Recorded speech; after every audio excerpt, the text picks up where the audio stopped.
Stigma Beda. Selamat pagi semuanya. Assalamualaikum warahmatullahi wabarakatuh. Waalaikumsalam warahmatullahi wabarakatuh. Ketemu lagi bersama saya di podcast Stigma yang kedua. Kita memasuki episode kedua, teman-teman. Ini dia tema podcast yang akan saya bawakan, yaitu peran stigma membantu program pemerintah dalam menyukseskan vaksinasi COVID-19. Kita sudah bersama narasumber kita, yaitu Ibu Haja Nona Karina M. Skop Nurse SP KMB. Dia merupakan Wakil Ketua 1 di Stikers Mahardika. Silakan Ibu untuk memperkenalkan dirinya. Halo Ibu, bagaimana Ibu kabarnya? Alhamdulillah ya teman-teman, semoga kita semua sehat selalu dalam lindungan Allah. Terima kasih Ibu sudah datang di undangan kita di podcast untuk saya wawancarai dan saya tanya-tanya mengenai vaksinasi dan mengenai COVID-19. Bu, sekarang kan lagi maraknya itu vaksinasi ya Bu ya, lagi pandemi gini. Nah, pendapat Ibu tentang pandemi COVID-19 itu seperti apa sih Bu? Pandemi COVID-19, Iya betul. wabah dunia menjadi wabah kurang lebih 4 tahun lebih karena Indonesia dan seluruh negara yang ada di dunia dan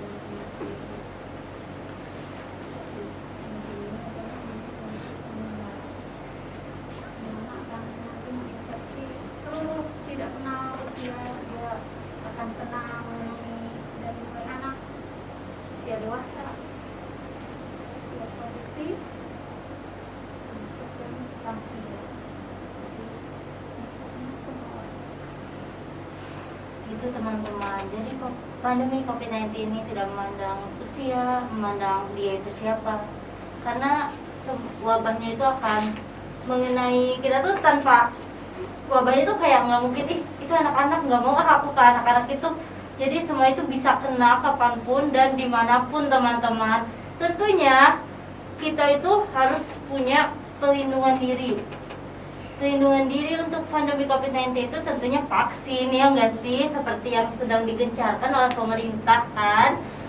Vaksin ini kan di Indonesia sudah diterapkan ya Bu ya.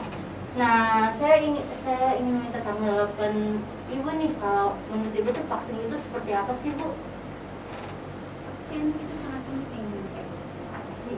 Iya Bu. Dari vaksin dulu. Oh, udah Bu. Udah dua. Aku udah dua. Kemudian yang di podcast ini juga sudah ada vaksin ya. Iya. Oke, vaksin yang saat ini karena ada pandemi sangat dimencakan terkait pemerintah kota ini memang sudah ada mulai tahun ini itu sudah terus dilakukan sampai bulan Agustus ini sudah sampai ke usia remaja sampai 12 tahun itu sudah bisa. Vaksin ini adalah sejenis, dia adalah sejenis produk biologis yang akan dimasukkan ke dalam tubuh kita, yang mana disengaja untuk meningkatkan imun, jadi merangsang pembentukan imun dalam tubuh kita. Karena memang kenapa sangat penting sekali untuk mencegah penularan penyakit menular COVID-19 ini. Sampai saat ini belum ada obatnya, dan kata-katanya memang untuk memutus rantai dan mudah-mudahan sampai hilang ini dengan vaksin program vaksin.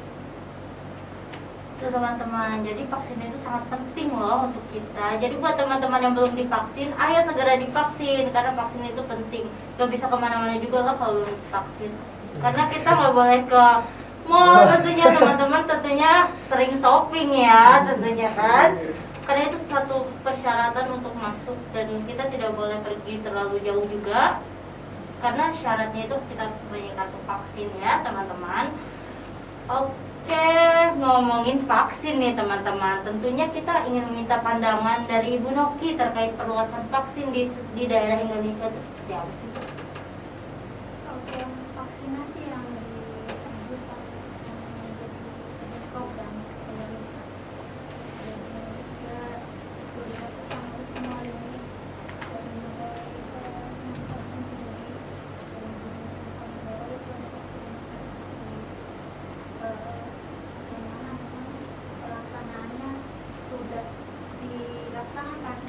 di tahun ini dan kalau dilihat itu bermanfaat.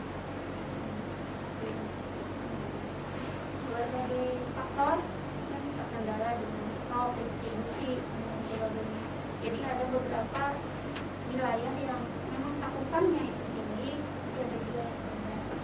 Kita Jawa Barat aja memang untuk vaksin yang satu yang kedua sih hanya baru di angka 9%. Ngomong-ngomong tentang vaksin nih Bu, kita itu kan dari sekolah tinggi ilmu kesehatan ya Bu ya. Nah, sekolah tinggi ilmu kesehatan itu tentunya berperan dalam membantu program vaksinasi ya Bu ya. Apa sih Bu yang sudah dilakukan oleh Stikes Mahardika Bu untuk membantu program vaksinasi itu?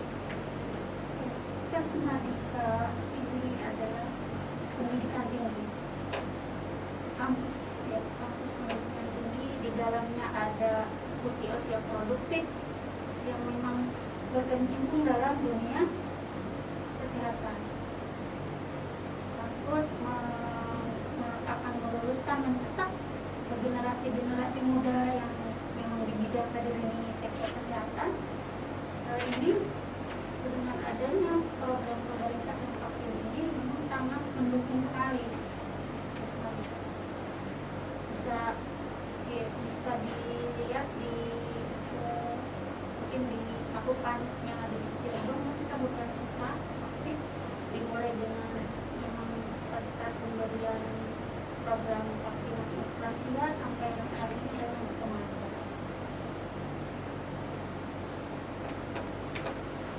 Betul sekali ya Bu ya. Tentunya setelah divaksin itu kita nggak bisa sebebas itu ya Bu ya dalam melakukan aktivitas. Tentunya kita juga harus menjaga prokes ya Bu ya, atau protokol kesehatan. Saya mau nanya sih Bu, pendapat Ibu, setelah divaksin itu kita melakukan prokes itu yang aman seperti apa sih Bu? Kayak tips and triknya tuh Bu dari Ibu untuk teman-teman semua yang mendengarkan podcast ini. Protokol kesehatan yang dianjurkan oleh Kemenkes negara Republik Indonesia itu sangat bisa dilakukan melalui media elektronik, dan sebagainya. Kalau di sosmed kan gampang ya, Betul. Apa saja sih Bu yang dilakukan oleh Stigma dalam membantu program vaksinasi itu? kampus Stikes Mahardika memang kampus yang sehat tadi, bagian dari kampus kesehatan yang dimana terdiri dari generasi muda yang produktif. Dan ini dalam vaksinasi ini memang kita sangat berperan aktif menjadi relawan vaksinasi untuk Stikes Mahardika sendiri menyediakan kampus untuk digunakan sebagai tempat vaksin untuk masyarakat yang ada di Cirebon. Kemudian untuk sumber daya manusianya pun kita mengirimkan relawan-relawan yang mana terdiri dari dosen-dosennya, menjadi vaksinator, kemudian mahasiswanya juga dilibatkan ikut menjadi relawan tersebut. Wow, keren banget ya teman-teman. Tepuk tangan dulu dong. Ternyata kampus kita, kampus Stikes Mahardika itu ikut andil dalam vaksinasi. Bukan hanya SDM-nya, bukan hanya dosennya, bukan hanya mahasiswanya. Bukan hanya dosennya, bukan hanya mahasiswanya, tapi gedungnya juga dipakai buat vaksinasi tentunya teman-teman. Jadi buat teman-teman yang belum divaksin, ayo segera divaksin, karena di Stikes Mahardika juga ada loh teman-teman. Bisa langsung datang ke Stikes Mahardika ya. Oke, kita tadi ngomongin vaksin nih. Tentunya kalau setelah divaksin itu kita nggak mungkin dong sebebas itu, kita tidak pakai masker, kita datang ke kerumunan. Tentunya kita harus punya tips and trik tentang prokes yang aman itu, atau protokol kesehatan yang aman itu seperti apa tentunya. Boleh Ibu bisa berbagi tips kepada mahasiswa. Untuk tips dan trik bisa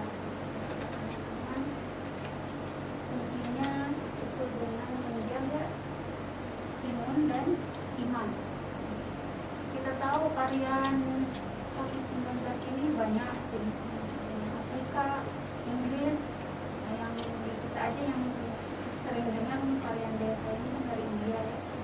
Itu udah ada gitu, kita semua ada yang di Amerika dan sebagainya, tapi belum kan membatasi. Dan penyebarannya sangat cepat, menular ya, ke tiap orang. Sehingga memang tadi kuncinya itu dengan menjaga protokol kesehatan dengan apa aja. Satu yaitu dengan mencuci tangan tentunya cuci teman-teman. tangan, ya, tangan dengan sabun atau dengan hand Sanitizer. sangat mudah itu bisa dilakukan itu minimal berapa 20 detik ya Bu ya. iya. Kemudian berikutnya adalah dengan memakai Masker tentunya teman-teman. masker. Memakai masker di sekarang itu dianjurkan memakai maskernya adalah double masker. Jadi selain dengan yang biasa dipakai, bisa di double masker yang luarnya itu dengan masker yang dari kain. Kemudian yang berikutnya adalah itu dengan menjaga jarak. Jadi menjaga jarak ini kita sering ya kehidupan sebelum ada pandemi ini kan kita bebas kemana-mana. Jadi di kampus aja kita bisa bergaul dan sebagainya. Ini harus menjaga dengan keadaan seperti ini, jaga jarak itu minimal satu meter. Kemudian adalah dengan menjauhi Kerumunan tentunya Bu ya. kerumunan dan keramaian. Karena ada rumus semakin kita tadi dari jaga jarak dan menjadi kerumunan, jadi semakin kita sering berbaur, semakin kita sering ketemu orang, berarti memang resiko untuk kenanya pun akan tinggi. Kemudian terakhir adalah mengurangi mobilisasi. Tadi sering keluar rumah. Kalau yang nggak penting-penting amat mungkin ya. Karena kalau mobilisasi tadi virusnya kan cepat menular dan kita tidak tahu ini dari mana, ini cuma nggak kelihatan, kata-kata nggak kelihatan pada di situ gitu ya. Pada di situ tuh kita jalannya belok kemana, jalan kita nggak tahu di mana bisa kena dari mana saja. Oke, begitu teman-teman. Jadi kalau misalnya kita udah divaksin, kita harus menjaga protokol kesehatan ya teman-teman. Terus Bu, kalau misalnya kita nih Bu ya habis divaksin, terus kita nggak ngejalanin protokol kesehatan itu secara maksimal Bu, apakah itu aman Bu untuk kita biar nggak terhindar atau akan terhindar, kemungkinan akan terhindarnya besar Bu? Yang pegang lakukan gimana setelah vaksin? Ngerasa dalam dirinya gimana? Kalau pastinya kalau habis divaksin itu kan aku dapatnya Sinovac ya Bu ya. Nah habis divaksin itu lemas, agak apa ya, ini kesemutan gitu sih Bu. Paling lemas, kesemutan, ngantuk, sama sedikit lapar terus Bu. Ya, memang setelah vaksin akan ada beberapa keluhan yang akan dialami. Dan itu memang biasanya akan biasa didapat ya beberapa hari. Nah, terkait dengan apakah aman setelah divaksin COVID-19 ini? Jawabannya adalah tidak. Kalau diumpamakan, mentega pakai jas hujan. Pakai jas hujan, apakah air nggak masuk ke dalam? Ada yang nggak masuk sama sekali, bersih itu nggak ada yang masuk ke dalam. Tetap masuk sih Bu. Ada kan? Iya. Pasti di dalam itu. Jadi masih itu yang bisa mungkin nanti tetap harus kita jaga protokol walaupun sudah vaksin.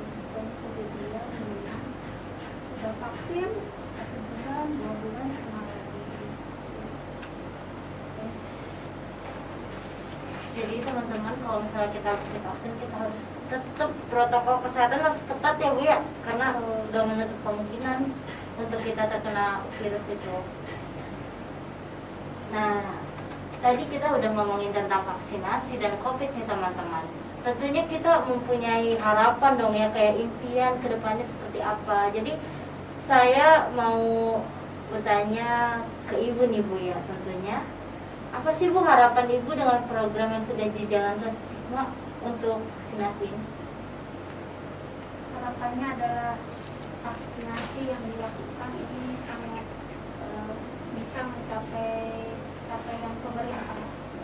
Artinya masyarakat yang ada di lingkungan Mahardika sudah pada vaksin semua, yang ada di lingkungan Mahardika semua sudah vaksin, sehingga memang tercipta herd immunity, jadi kekebalan masyarakat.